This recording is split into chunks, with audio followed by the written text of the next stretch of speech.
Assalamualaikum warahmatullahi wabarakatuh. Saya Sadar Muslihat, anggota DPRD Provinsi Jawa Barat, Dapil Cianjur dari fraksi PKS.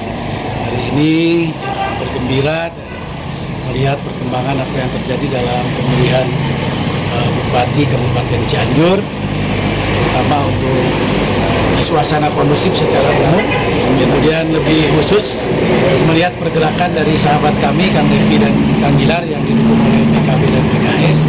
Dukungan semakin mengalir dari berbagai segmen, baik di media sosial maupun langsung bertemu dengan masyarakat. Beberapa elemen dari kaum milenial, dari para mantan kepala desa, kemudian dari berbagai organisasi kepemudaan, organisasi masyarakat. Alhamdulillah hari ini pergerakan terus naik dan mudah-mudahan tren ini terus berlanjut sehingga setelah 9 Desember kita boleh berharap punya bupati baru di Cianjur. Mudah-mudahan Cianjur lebih baik lagi ke depan. Nah, kita terima kasih ini dari RWT, dari SC 234 yang sudah memperlihatkan dukungannya, kemudian juga mudah-mudahan nanti dari Pemuda Pancasila dan berbagai elemen kepemudaan lainnya, dan mudah-mudahan ini menjadi semangat baru untuk Cianjur lebih baik ke depan. Terima kasih. Assalamualaikum warahmatullahi wabarakatuh. Ya, sahabat MCTV 99 barusan dengan Bapak Sadar Muslihat, kita akan mencoba satu jam lebih dekat dengan Bapak Sadar Muslihat ya. Oke guys.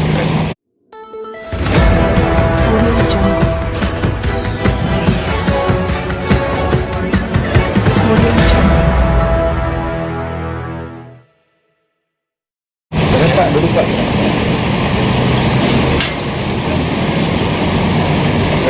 Gini Pak, pandangan Bapak ya, saya bicara pandangan tentang politik dan bicara masa depan Cianjur gitu ya. Untuk pandangan Bapak sendiri mengenai Cianjur gimana ya Pak, dari segi politiknya? Ya, pertama Cianjur ini kan pemerintahan terakhir itu pemerintahan boleh dikatakan darurat ya. Peristiwa yang kurang mengenakan, kemudian perkembangan juga jadi agak tersendat. Kenapa demikian? Karena saya memandang dari Jawa Barat ya, di situ kelihatan terbandingkan dengan kabupaten dan kota lain ya. Nah, terutama dari dari sisi indeks pembangunan manusia itu hampir terendah di Jawa Barat. Nah, termasuk juga berbagai kegiatan nyaris tidak berjalan di Cianjur ini. Padahal Cianjur itu kabupaten yang berada di perlintasan ibu kota provinsi dan ibu kota negara ya, tapi tidak ada kemajuan yang signifikan. Termasuk juga yang saya prihatin, kebetulan saya aktif di olahraga, itu nyaris tidak ada event-event yang memberikan ruang buat anak-anak muda kita untuk berekspresi. Demikian juga seni ya.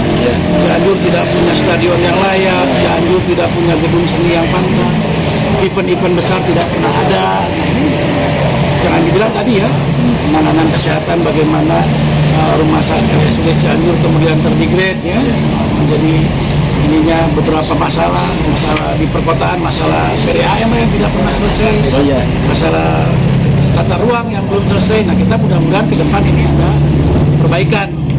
Kita berharap pemilu ini menjadi sarana perbaikan itu ya, memberi kesempatan untuk adanya perubahan, itu memberikan kepada calon yang baru. Pertanyaan yang kedua Pak ya, terobosan apa yang akan Bapak lakukan terkait Kota Cianjur dengan gaya politik Bapak dan kawan-kawan? Ya, jadi untuk Cianjur ke depan, nah ini juga masalahnya di komunikasi antara kepala daerah dengan kami yang jadi wakilnya di DPRD. Sebenarnya sebagai politisi tentu kita bersaing ketika pemilu ya, tapi setelah selesai adalah kita harus bekerja sama. Maka menjadi penting bagi nanti kepala daerah yang terpilih itu harus rajin komunikasi baik ke pemerintah pusat, pemerintah provinsi, baik melalui anggota DPRD provinsi maupun anggota DPR RI, nah, supaya lebih banyak peluang-peluang yang dibawa ke Cianjur untuk melakukan pembangunan ya. Nah, kita melihat di Cianjur kita harusnya kita bersyukur sekali karena Allah memberikan segalanya buat Cianjur, dari mulai gunung di daerah puncak, Gede Pangrango sampai laut, dari sepantai yang demikian panjang, tetapi tidak pernah ada pembangunan pariwisata di sana, sehingga orang Cianjur itu merasa beruntung kalau belum pergi ke Pelabuhan Ratu atau ke Pangandaran, padahal dia juga punya pantai ya. Dari katakanlah kayak yang baru kemarin diresmikan ya Pak, Pantai Lugina, ada Pantai Jayanti, itu kan mesti kalau Pantai Lugina boleh dibilang saya dulu pernah kesana ngerti ya Pak, itu pantainya perawan Pak. Iya, makanya itu harusnya atau bagi Cipanas, Puncak, itu kan daerah wisata yang sudah terkenal, tetapi tidak ada upaya untuk membangun pariwisata. Jadi ya udah yang sudah ada aja budaya Cipanas, Taman Bunga, sementara yang lain-lain tidak dibangun. Padahal peluang PAD di sana dan sejahterakan masyarakat sangat mungkin ya. Jadi tidak berencana lah. Baik demikian juga pembangunan tata kotanya. Cobalah kalau buat tugu-tugu itu yang artistik, yang punya nilai filosofisnya, jangan asal bangunnya kan gitu kan, tidak. Kalau dilihat saya jujur aja saya tidak melihat gambaran hasil karya seni yang baik atau apa dalam itu, mestinya penataan kota juga padahal kota Cianjur itu sangat kecil Betul. Nah, sehingga tadi IPM itu kalau mau bangun daya belinya didongkrak daya beli masyarakatnya dari apa? Dari tadi pariwisata, industri menengah kecil ya. Kemudian tadi menarik investor tanpa mengganggu lingkungan tentu masih bisa dicapai ya. Jadi akan lapangan kerja, daya beli naik maka akan terjadi putaran ekonomi. Kalau seumpama saya melakukan studi banding Cianjur sama Purwakarta, kalau pandangan Bapak seperti apa tuh Pak? Ya sebenarnya tadi Cianjur itu mendapat lebih dari Allah itu sumber daya alam yang lengkap gitu ya. Purwakarta kan punya laut. Tapi kalau dilihat dari tata ruang kotanya, mungkin Bapak pernah ke Purwakarta kan? Nah itu khusus kota ya. Karena kota itu kan sebagian kecil aja dari Cianjur yang luas ya. Nah, kota perlu dibangun, tapi tadi cobalah bicara dengan orang seni, orang budaya sebelum membangun itu. Jadi mereka dilibatkan, jadi punya nilai yang baik ya, benar-benar monumental gitu. Jangan asal-asalan lah. Misalnya di Pacet, kamu disesuaikan. Di sana memang apa ininya ya, jangan tiba-tiba dibikin ini bubur seperti dami di restoran kan nggak lucu. Ya kan nggak tahu kan dami kan, pantas atau tugu tauco yang tidak ada nilai artistik di sana. Ya betul. Nah itu mungkin mudah-mudahan dengan apa yang Bapak harapkan mungkin semua bisa tercapai gitu kan ya. Kita sebagai media hanya menyampaikan apa yang ingin Bapak sampaikan kepada masyarakat gitu kan. Saya hanya bisa menyampaikan kalau untuk bentuk dukungan karena kami dari sebagai media kami hanya netral gitu kan Pak ya. Betul. Nah, pertanyaan yang keempat Pak, manuver Bapak dalam mempromosikan dapil 4 pasangan nomor 4 untuk saat ini udah sejauh mana nih Pak? Ya tentu karena saya juga sebelumnya bakal calon ya. Jadi terutama ya kalau pendukung simpatisan berapa sebagian besar sudah begitu calonnya berganti masih didukung PKS itu otomatis pindah, tidak ada masalah. Tinggal beberapa yang harus saya ajak lagi bahwa sama saja apa yang jadi ide-ide saya dulu akan terwakili oleh pasangan nomor 4 dan alhamdulillah beberapa kalangan sudah membaca ini. Dilihat dari pergerakan ya di medsos di apalagi dalam pemilu dalam suasana pandemi ini kan medsos menjadi sangat penting. Itu karena di lapangan tidak terlalu dengan tidak adanya kampanye rapat umum karena terkait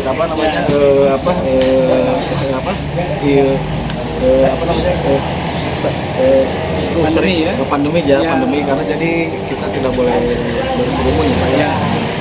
Nah pertanyaan yang kelima nih Pak, di sini saya melihat ini menurut sisi pandangan politik saya gitu Pak ya. Nah, jujur kalau untuk kemajuan Cianjur semua kandidat ingin memajukan semua kota Cianjur gitu kan. Tapi sejauh ini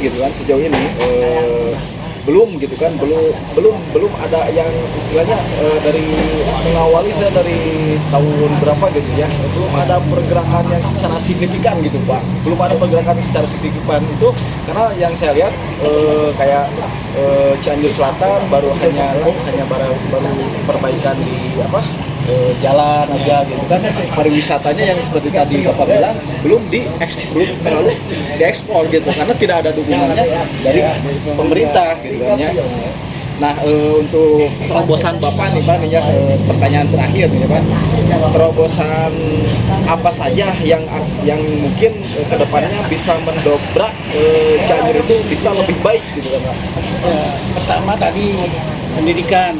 Jadi rata-rata pendidikan Cianjur itu kalau dirata-ratakan baru sampai SMP kelas 1 rata-ratanya. Nah, itu harus ditingkatkan karena dari pendidikan itu melahirkan produk-produk calon tenaga kerja dan ahli yang mumpuni ya. Nah, kedua tadi meningkatkan daya beli. Daya beli ini juga harus dengan gerakan ekonomi yang yang benar-benar gitu dari segala segi ya, dan baik yang sifatnya produksi jadi tenaga kerja maupun tadi mengeksploitasi sumber daya alam tanpa merusaknya ya, dengan tetap menjaga konservasi baik dengan pertambangan maupun walaupun tidak besar, tapi pariwisata ini saya kira ini harus didongkrak, apalagi pasca wabah nanti orang akan sangat ya, kita punya gunung, kita punya laut, kita punya sungai, nah itu harusnya belum lagi desa-desa dengan bentang alam yang indah yang cantik ya bisa. Kalau di Jogja saja orang bekas galian pasir saja bisa jadi objek wisata. Karena kreativitas ya mereka ya. Karena mereka menganggap penting pariwisata itu.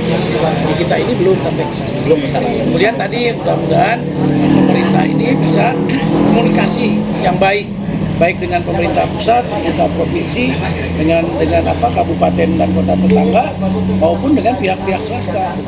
Ya, tadi kita tidak silakan investasi boleh, ya pertanian harus tapi tidak mengganggu keseimbangannya terjaga.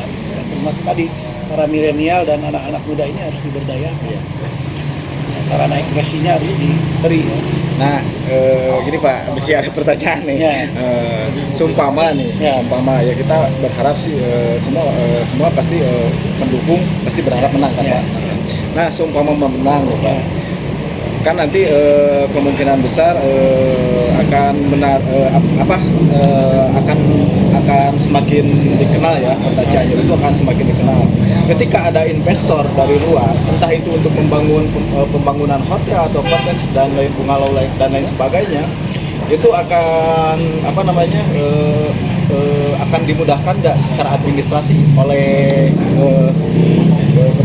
kepemimpinan yang Bapak dukung. Nah, tadi ya semua tentu boleh selama tidak mengganggu ya keseimbangan alam, tidak mengganggu juga tidak berdampak negatif terhadap masyarakat. Saya kira harus didukung karena tadi kita bermaksud meningkatkan daya beli masyarakat ya. Nah, dengan nanti berimbas ke peningkatan tingkat kesehatan dan pendidikan. Nah, itu harus didukung. Nah, tetapi tadi tetap tidak terlepas dari kaidah-kaidah lingkungan ya, tadi memberi manfaat kepada masyarakat setempat. Jangan nanti dibangun di sini tapi masyarakat setempat tidak kebagian apa-apa. Nah, kemudian juga saya berharap banyak pada para milenial, anak muda membantu marketing gitu, go internasional, dipasarkan internasional. Karena kalau saya lihat Sabtu Minggu itu kalau kondisi normal Bandung itu sudah overload. Iya betul. Ya, tapi jatuhnya tidak ke Cianjur karena tidak ada yang menarik di Cianjur. Nah, jatuhnya ke Garut, Tasik. Nah, itu yang harus kita ambil segmen pasarnya ke Jabodetabek atau mendunia. Nah, ini perlu sentuhan kalangan milenial dengan digital marketingnya. Nah, kemudian pelaku seni buat event-event yang menarik sehingga orang datang ke Cianjur ya. Masuk Cipanas saja itu sudah kalah dengan Kota Batu, Malang bisa dieksplor. Nah, saya berharap banyak ke pasangan yang saya dukung, Kang Lepi, Kang Gilar. Tentu saya juga sebagai yang mendukung tentu juga membersamai mereka. Saya percaya Kang Lepi sebagai politisi yang cerdas, kemudian Kang Gilar juga entrepreneur ya. Pengalaman beliau di Korea Selatan juga dalam entrepreneur bisa ditularkan di Cianjur gitu. Berarti poin yang saya ambil dari satu yang kita bahas, Pak, berarti pertama marketingnya, terus adakan event untuk mendongkrak destinasi wisata pada Cianjur ya, Pak ya. Yang ketiga generasi milenialnya harus ikut serta dalam mempublikasikan destinasi wisata Cianjur. Dan yang keempat pendidikannya ini harus ditingkatkan lagi gitu ya. Nah, mohon maaf nih Pak, untuk bicara masalah pendidikan, mungkin karena ya kalau bicara kalau bicara pendidikan, kalau menurut saya pribadi ya, karena di Cianjur itu mungkin ya Pak ya, mungkin ini ya, ini bukan opini saya, tapi hanya saya melakukan riset. Jadi karena keterbatasan di sini kan ada keterbatasan secara finansial Pak, Mungkin kalau kita yang di kota untuk pergi kuliah itu tidak akan memakan secara biaya operasional terlalu over gitu kan. Tapi kalau yang di daerah Pak, kalau istilahnya dari segi perekonomiannya boleh dikatakan menengah ke bawah ya Pak, itu otomatis Pak akan memakan biaya yang sangat signifikan. Karena apa Pak? Karena dia tinggal di daerah terpencil, kayak contoh ya termasuk orang tua saya Cianjur Selatan, bahkan ada listrik pun baru 4 tahun belakangan ini. Jadi kemungkinan untuk menyekolahkan anak keluar itu, untuk kuliahkan anak itu kan di sana nggak ada istilah kuliah. Mungkin setahu saya ini ya, mohon maaf ya kalau salah ya, nggak ada kuliah yang reguler di sana. Jadi kebanyakan kelas karyawan. Menurut saya ya sebenarnya dulu sudah ditawarkan di Cianjur ini Universitas Surya Kencana ya. Sebenarnya itu sudah cukup bagus, berkembang bagus dibandingnya. Nah, dulu pernah ditawarkan menjadi universitas negeri. Nah, kalau ini bisa ditingkatkan, ada beberapa swasta, ada UNPI, ada Al-Azhar, semua kalau itu bisa bersama, nah itu saya kira tidak ada masalah. Dari Cianjur Selatan ke sini tidak harus lagi ke Bandung, karena dosen-dosen baik bisa didatangkan. Karena sekarang saja sudah kelihatan perkembangannya, bahwa kalau dulu orang maunya kalau kuliah itu ke Bandung, ke Bogor, Jakarta, sekarang tidak sebetulnya. Unsur pun sudah mumpuni. Nah, universitas yang ada tinggal ditingkatkan. Nah tadi kemudian tentu outcome-nya nanti yang lulusan dari sana kemana, dari SMK. Karena pada dasarnya pendidikan itu juga beda-beda kebutuhan lah ya. Tidak semua harus kelas 1. Ya, ada yang untuk kebutuhan kan di struktur lapangan kerja juga tidak semua jadi direktur. Menengahnya, medianya, ada pegawai rendahan, nah itu kan tersedia di Cianjur. Nah, maksud saya kayak gini Pak, kayak sumpama ini Bapak kan mungkin tahu ya, ini kan Cianjur Kota nih Pak ya, bicara Cianjur Kota. Yang maksud saya ini dari Cianjur Kota itu ke Cianjur Selatan tuh akan menempuh waktu sampai 6-7 jam Pak. Nah, jadi yang maksud saya ini kalau untuk bicara kuliah ke Cianjur Kota, kata Bapak kan udah unsur itu udah bagus, sama UNPI, sama Al-Azhar udah bagus. Nah, itu kan akan memakan biaya kos yang terlalu tinggi gitu kan. Kalau kan sekarang di Jawa Barat sudah dimulai ya. Misalnya ada kelas jauh Unpad di Pangandaran kan gitu kan. Nah, ini bisa kita terapkan di Cianjur. Mungkin unsur buka di Cibinong yang lebih dekat ya. Tapi tentu induknya harus kuat dulu. Nah, itu. Nah, kemudian 2 mungkin beasiswa. Ya, beasiswa itu tidak harus selalu yang dilihat yang miskin yang ini saja, tapi yang punya prestasi juga harus dilihat. Nah, itu bisa dilakukan. Nah, yang penting tadi bagaimana meningkatkan daya beli, meningkatkan ekonomi ya. Nah, memang hari-hari ini kita juga masyarakat desa saya juga agak prihatin ya, dengan banyaknya bantuan turun ke desa itu ternyata tidak mensejahterakan malah merubah mindset berpikir itu menjadi senang menjadi orang miskin. Ini yang harus dirubah. Jadi lebih baik aku miskin lah, saya dapat bantuan gitu. Iya betul. Jadi pikiran untuk majunya hilang. Mudah-mudahan ini tidak. Jadi kita berharap ke depan Cianjur ini tadi ya bukan soal pengobatan gratis, tapi pelayanan kesehatan yang baik dan gerakan hidup sehat.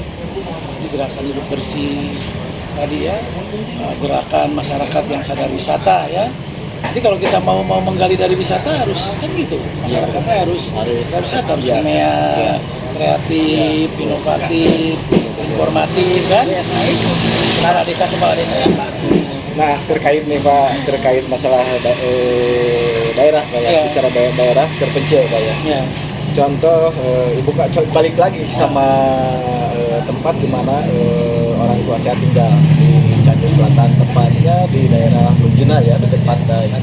Itu Pak, kita kan kesulitan masalah sinyal ya. Jadi kita ketika mau mempromosikan apa yang di sana menurut saya bagus gitu kan, kita nggak bisa istilahnya secara dengan istilahnya kalau kita nih lagi live streaming bisa kan dimanapun kalau kita di kota ya. Kalau di sana untuk upload video durasi 15 menit itu nggak bisa Pak gitu kan, karena sinyal. Tugas para milenial ya, di samping tugas pemerintah bagaimana menghadirkan sinyal di sana, nah, juga kreativitas para milenial ini bagaimana dengan kondisi ini tetap bisa merekam tadi ya, membuat video yang baru kemudian di daerah punya sinyal. Jadi jangan putus karena sudah ada sinyal, tapi kreatif lah bagaimana menyiasati ini. Karena dalam globalisasi sekarang itu ada paradok global. Jadi orang juga kadang-kadang pengen ke daerah yang blank supaya dia tidak terganggu urusan dunia. Tapi nah justru daerah wisata itu tidak ada kendala. Kalau orang sudah berpikir positif sebagai daerah wisata, itu selalu kendala itu menjadi peluang. Nah seperti tadi daerah blank kita pasarkan keluar bahwa kalau Anda di sini Anda akan putus dengan hubungan dunia, Anda akan nyaman kan? Itu kan daya tarik. Saya kasih contoh ya. Saya kunjungan ke Kota Malang. Saya mau ke Bromo, kan ada jarak. Tapi kalau orang-orang kreatif jarak itu bukan jadi kendala, tapi jadi peluang. Persiapkanlah jeep off-road. Kita naik jeepnya saja sudah. Udah bicara yang kitanya merasa ini sebagai perjalanan wisata, mereka tentu mendapat finansial tambah, ya kan? Nah, kita seperti begitulah contohnya. Makanya tadi masyarakat wisata itu masyarakat yang kreatif, tidak ada kendala. Berpikirnya begitu, makanya semua peluang. Kreatif, inovatif,